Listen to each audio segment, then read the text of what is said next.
गुस्ताखी माफ हरियाणा में आपका स्वागत है। हरियाणा में 50 साल से खोजी पत्रकारिता कर रहे पवन कुमार बंसल। सुबह की चाय की चर्चा पर हम चर्चा करेंगे। सीएम नायब सिंह सैनी ने यूट्यूबर और फेसबुक के लेखकों से बातचीत की। उन्होंने कहा कि हालांकि सोशल मीडिया का बड़ा महत्व बढ़ गया है, मैं भी टाइम निकाल कर पढ़ता हूं और आपसे आग्रह है कि ग्राउंड से सच्चाई दिखाएं। सीएम साहब, क्या आप में सच्चाई सुनने और देखने की हिम्मत है? हम चर्चा करेंगे। एक हम चर्चा करेंगे steel king OP Jindal, Om Prakash Jindal, जो खुद एमपी रहे, उनके बेटे नवीन जिंदल अब एमपी हैं और पत्नी हिसार से एमएलए। उनकी क्वालिटीज का जिक्र करेंगे। एक हम जिक्र करेंगे सुषमा स्वराज, जिनकी बेटी बांसी स्वराज अभी मेंबर पार्लियामेंट है दिल्ली से, विदेश मंत्री रही, कद्दावर नेता रही भाजपा की, लेकिन उन्हें उनकी जो इच्छा थी दिल्ली प्रधानमंत्री बनने की, वो पूरी नहीं हो पाई थी। इन 3 मुद्दों पर चर्चा करेंगे। पहले चर्चा करते हैं नायब सिंह सैनी से। कल 100 के करीब डिजिटल मीडिया के लोग मिले, अपनी मांगे रखी। सीएम ने कहा, नायब सिंह सैनी ने, कि सोशल मीडिया का बड़ा महत्व है और मुझे भी जब समय मिलता है मैं सोशल मीडिया पे खबरें पढ़ता हूं। उन्होंने सोशल मीडिया के, डिजिटल मीडिया के यूट्यूबर से आग्रह किया कि ग्राउंड जीरो से सच्चाई दिखाएं।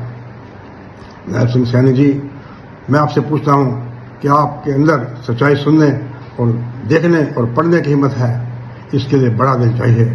आप तो कबीर कुटी में रहते हैं। संत कबीर कहते थे, निंदक नीरे राखिए आंगन कुटी हाय। अरे आप कबीर कौन सुन करो।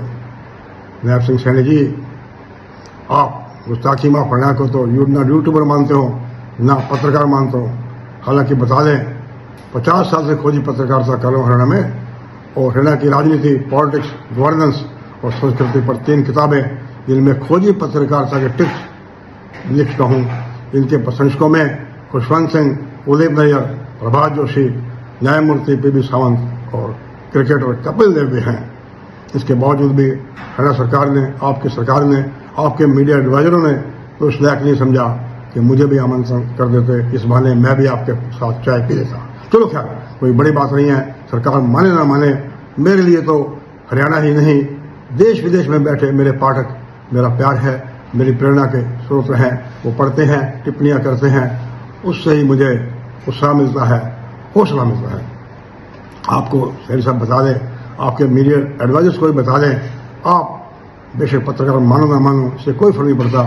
आप एलन मास्क के ग्रोक और गूगल पर जाओ, उस पर लिखो गुस्ताखी माफ हरियाणा, पवन कुमार बंसल की धड़ाधड़ स्टोरी आ जाएगी। एक स्टोरी आ जाएगी, सरकारी डॉक्यूमेंट के बेस पे आ जाएगी, स्कैंडल की आ जाएगी। चाहे लिखकर ऑप्शन में 1000 करोड़ का घोटाला हुआ हो, चाहे गुड़गांव गोल्फ कोर्स रोड पर 56 सेक्टर में हर्षिश वे में 6 एकड़ प्राइम लैंड 1000 करोड़ की लीज पर दे दी गई, सिर्फ 7 करोड़ सालाना पर डेली सरकारी फाइलों के बेस पर। सीएम साहब, कुछ टाइम निकाल के पढ़ दिया करो। पढ़ो ना पढ़ो, चलो घर में आपके लिए तो लिखता नहीं। अब जिक्र करें ओम प्रकाश जिंदल का, स्टील किंग।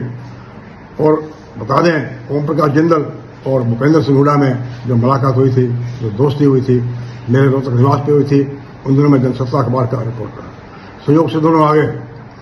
तो जिंदल साहब भजनलाल से नाराज थे, क्योंकि भजनलाल ने जिंदल पर टाड़ा लगा दिया था। हालांकि जिंदल साहब ने भजनलाल के दामाद अनूप बिश्नोई का साम्राज्य खड़ा किया था, लेकिन बाद में खटपट होगी और एनडी बनिए ने गांठ बांध ली कि भजनलाल को सीएम नहीं बनने देना। और इतने में चाय वाय का प्रबंध करने लगा, इतने में भूपेंद्र सिंह हुड्डा और जिंदल साहब में भजनलाल को सीएम न बनने की भाई साजिश हो गई, खिचड़ी पक गई। ओम प्रकाश जिंदल ने हुड्डा साहब को कहा, हुड्डा साहब, किसी भी कीमत पर भजनलाल को सीएम नहीं बनने देना, चाहे इतना पैसा उन्होंने कहा मैं लगा दूंगा। इसको सुनकर हुड्डा साहब बड़े हैरान हो गए कि हुड्डा साहब ने तब 1 करोड़ रुपये नहीं देखा था।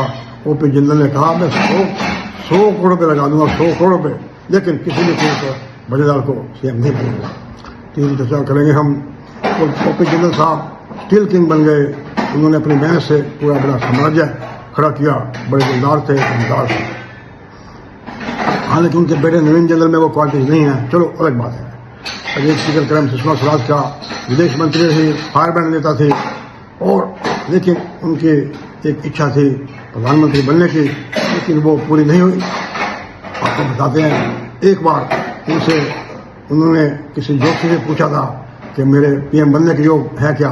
तो जोशी ने उन्हें कहा, मैडम आपको तो शीघ्र ही कमर का रोग हो जाएगा। उसके बाद वो बीमार हो गई, कमर का रोग भी हो गया था। एक और किस्सा, 87 में मैं जनसत्ता अखबार में था, मैंने खबर लिख दी, उसमें देवीलाल वाजपेयी की कोalition सरकार थी और ये तय हुआ था कि भाजपा कोटे से देवीलाल 5 मंत्री बनाएंगे और जो लिस्ट भाजपा दे देगी उसे बढ़ा देंगे।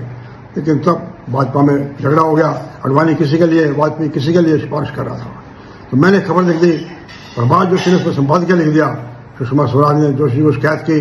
कुछ लोग खबरें लिखते हैं, पार्टियों में तोड़फोड़ करवाने की कोशिश करते हैं और खबरें प्लांट करते हैं। और जोशी जी ने कहा, सुषमा जी हो सकता है पवन की खबर में कोई गलती हो, मैं स्थानीय संपादक जितेंद्र बजाज को फोन करता हूँ, उनसे मिल लेना। लेकिन पवन खबरें प्लांट नहीं करता। प्रभात जोशी ने सुषमा जी को कहा, सुषमा जी पवन उस समय से हमारे साथ रिपोर्टिंग कर रहा है, इस उम्र में आजकल में कॉलेज में लड़कियों के पीछे घूमकर अपने माँ बाप का पैसा वेस्ट करते हैं। पवन हमारे साथ तब से इंडियन एक्सप्रेस में काम कर रहा है, वो बहुत जिम्मेवार व्यक्ति है। तो सुषमा जी मिलने आई जितेंद्र बजाज से, तो एक हमारे मित्र थे, उन्होंने बता दिया कि मौके का अवसर दो, पवन बंसल है, उन्हीं से मिल लो। वो हमसे मिली, उन्होंने पूछा खबर तो आपकी ठीक है, किसने दी? मैंने कहा ये बात तो प्रभात जोशी भी नहीं पूछते। चलो नमस्कार।